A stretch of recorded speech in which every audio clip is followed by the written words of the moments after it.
এইবাৰ মুখ খুলিলে SP ৰুণা নিয়োগে। নমস্কাৰ, এই মুহূৰ্তত দিবলৈ ওলাইছোঁ এটা বিগ ব্ৰেকিং নিউজ। কিয়নো জোনমণি ৰাভাৰ হত্যাকাণ্ডৰ লগত নাম সাঙুৰ খোৱা এজনী আৰক্ষী বিষয়া, আৰু সেই আৰক্ষী বিষয়া হৈছে SP ৰুণা নিয়োগ। আৰু অৱশেষত SP ৰুণা নিয়োগে মুখ খুলিলে ছ'চিয়েল মিডিয়াত। সমাজত বিভিন্ন ধৰণৰ কুকৰ্ম কৰা লোকৰ সৈতে সুসম্পৰ্ক আছিল SP ৰুণা নিয়োগৰ। আৰু জোনমণি ৰাভাৰ হত্যাৰ পিছতেই নাম সাঙুৰ খাই পৰিছিল SP ৰুণা নিয়োগৰ। জোনমণি ৰাভাৰ মাতৃয়ে বাৰে বাৰে এজাহাৰত উল্লেখ কৰিছিল SP ৰুণা নিয়োগৰ নাম, কিন্তু অৱশেষত SP ৰুণা নিয়োগেও নিজৰ মত প্ৰকাশ কৰিলে নিজৰ ফেচবুক পোষ্টৰ জৰিয়তে। SP ৰুণা নিয়োগে কি পোষ্ট কৰিছিল নিজৰ ফেচবুক প্ৰফাইলত সবিশেষ জনাম আমি এইটো ভিডিঅ'ৰ জৰিয়তে, গতিকে ভিডিঅ'টো শেষলৈ চাই থাকক। মোক বিশ্বাস কৰি মানুহৰ কথা শুনি মানসিক কষ্টত থকা মানুহখিনিৰ কাৰণে মই কেইটামান কথা ক'ম। 2019 চনৰ পৰা মই লখিমপুৰত আছিলোঁ DSP হেডকোৱাৰ্টাৰ হিচাপে। 2022 চনৰ নৱেম্বৰত মোৰ প্ৰমোশ্যন হ'ল এডিশ্যনেল SP লৈ হেডকোৱাৰ্টাৰ হিচাপে, আৰু 5/7/2022 তাৰিখে মই সম্পূৰ্ণ বিভাগীয় নিয়ম মানি ট্ৰান্সফাৰ পিটিশ্যন দিছিলোঁ মোৰ কৰ্তৃপক্ষক, কিন্তু মোৰ ট্ৰান্সফাৰ নহ'ল। মই ভাবোঁ যে বিভাগে যি সিদ্ধান্ত লয় সেয়া কেৱল এজন বিষয়াৰ ব্যক্তিগত ভাল কাৰণে নহয়, তেওঁলোকে আৰু বহু কথা চিন্তা কৰিব লগা হয়। যোৱা 2021 বৰ্ষত অসমত ভালেখিনি এডিশ্যনেল SPৰ পদ সৃষ্টি কৰা হৈছিল, কিন্তু সেই সকল পদসমূহৰ পূৰণৰ বাবে প্ৰয়োজনীয় সংখ্যক বিষয়া নাছিল। উপৰঞ্চি মোৰ প্ৰমোশ্যনৰ পিছত খালী হোৱা পদটোতো নতুনকৈ কাকো পষ্টিং দিয়া হোৱা নাছিল। যোৱা 2 বছৰত অসম আৰক্ষীত যি ধৰণে কাম হৈছে বা চলি আছে, সেই ধৰণে এডিশ্যনেল SP হেডকোৱাৰ্টাৰ আৰু এডিশ্যনেল SP ক্ৰাইম দুটাই যথেষ্ট গুৰুত্বপূৰ্ণ আৰু জবাব দিবলগীয়া কাম। অৱশেষত মই আশা কৰা মতে মে 9 তাৰিখে মোৰ senior staff officer to chief controller ভিডিঅ'লৈ বদলি হ'ল। 9 মে আছিল অৰ্ডাৰ হোৱা দিন। 10 মে তাৰিখে মাননীয় মুখ্যমন্ত্ৰী মহোদয় লখিমপুৰ ভিজিটৰ কাৰণে আছিল নাৰায়ণপুৰত। সেই প্ৰগ্ৰামৰ শেষত লগতে লাগি পুনৰ 14 মে তাৰিখে পুনৰ লখিমপুৰত ঢকুৱাখানাত প্ৰগ্ৰাম। সেই পৰিস্থিতিত মই নিজে দৌৰাদৌৰিকৈ চাৰ্জ এৰি ওলাই অহা কোনোমতে সম্ভৱ নাছিল। ওলাই অহাতকৈ কামটো ভালদৰে হোৱাত গুৰুত্ব দিলোঁ। পাছৰ দিনকেইটাত লগালগিকৈ 3খন ক্ৰাইম কনফাৰেন্স লখিমপুৰ, ডিব্ৰুগড় আৰু গুৱাহাটীত। মই যাতে নিৰ্দিষ্ট সময়ৰ ভিতৰতেই জিলাৰ দায়িত্বখিনি কৰি নিজৰ ব্যক্তিগত কামখিনিও অফিচিয়েল ইকুইপমেণ্ট জমা কৰা আৰু আনুষংগিক অলেখ কাম থাকে শেষ কৰি ওলাই আহিব পাৰোঁ, সেইকাৰণে এই কামখিনি ভালকৈ শেষ কৰাত গুৰুত্ব দিছিলোঁ। সেই সময়ত নিউজত কোনে কি বজাই আছে তাক লৈ বিশেষ ভবাৰ সময় নাছিল। এজন মাত্ৰ সাংবাদিকে মোক সুধিছিল যে বিষয়টো কি। যিহেতু মই বিচৰা নাছিলোঁ, মই কোৱা কথাখিনিকেই পুনৰ ৰহনহনাই ঘূৰাই মোৰ বিৰুদ্ধে ৰুজু হোৱা গোচৰত মোক তদন্তকাৰী বিষয়া সজোৱা হ'ল।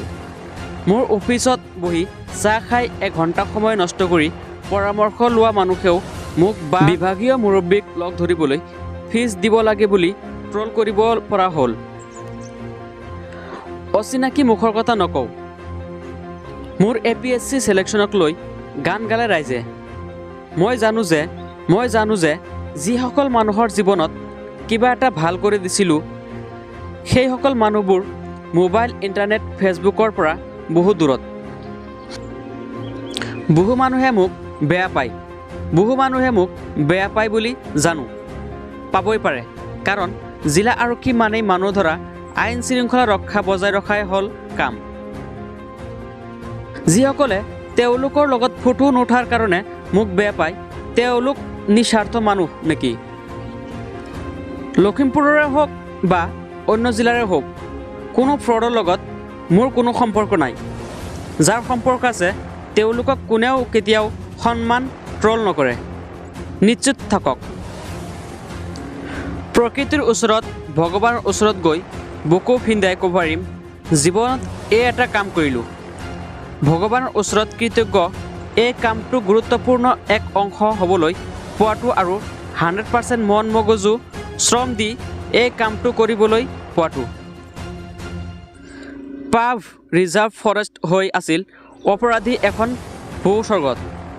বৃহৎ আৰক্ষী বাহিনী লৈ পাভত পেট্ৰলিং কৰি থাকোঁতে প্ৰমাণ পাইছিলোঁ কাৰখানাত কাম কৰাৰ নিচিনা ফোন লৈ ফোনতেই ফটো দেখুৱাই সোণ বেচি থকা।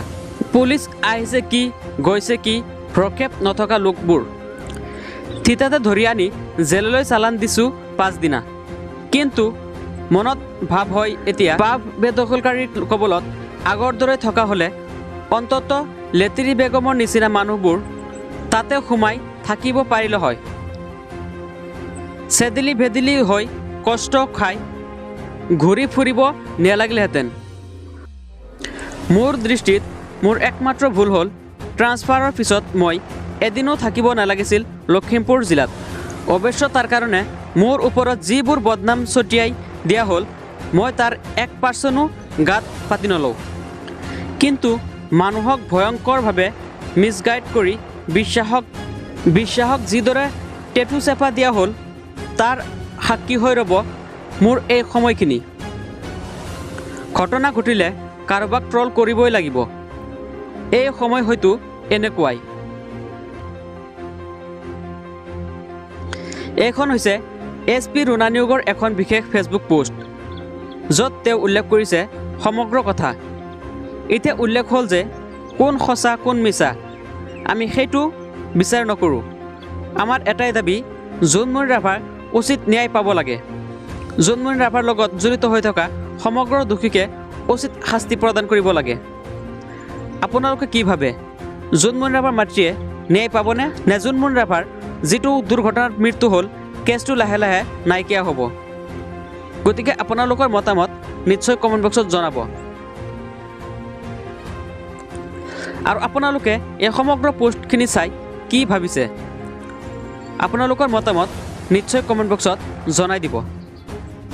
আৰু জোনমণি ৰাভাৰ মাতৃয়ে ইতিমধ্যে উল্লেখ কৰিছিল ৰুণা নিয়োগৰ লগত লীনাদলৰ নাম। কিন্তু ইতিমধ্যে ৰুণা নিয়োগে নিজৰ মতামত প্ৰকাশ কৰিলে। কিন্তু এতিয়ালৈকে লীনাদলে নিজৰ মতামত বা এতিয়ালৈকে তদন্তৰ আওতালৈ অহা নাই। জোনমণি ৰাভাৰ মাতৃয়ে উল্লেখ কৰিছিল যে জোনমণি ৰাভাক ষড়যন্ত্ৰ কৰি হত্যা কৰা হৈছে। জোনমণি ৰাভাই দুৰ্ঘটনা বা নিজে আত্মহত্যা কৰা নাই। কিন্তু এতিয়ালৈকে কিয় উচিত তদন্ত নহ'ল জোনমণি ৰাভাৰ সমগ্ৰ ঘটনাক লৈ? এয়া এক ডাঙৰ ৰহস্য। জোনমণি ৰাভাৰ ন্যায় লাগে বুলি আপোনালোকে কমেণ্ট বক্সত নিশ্চয় এটাকে কমেণ্ট কৰিব।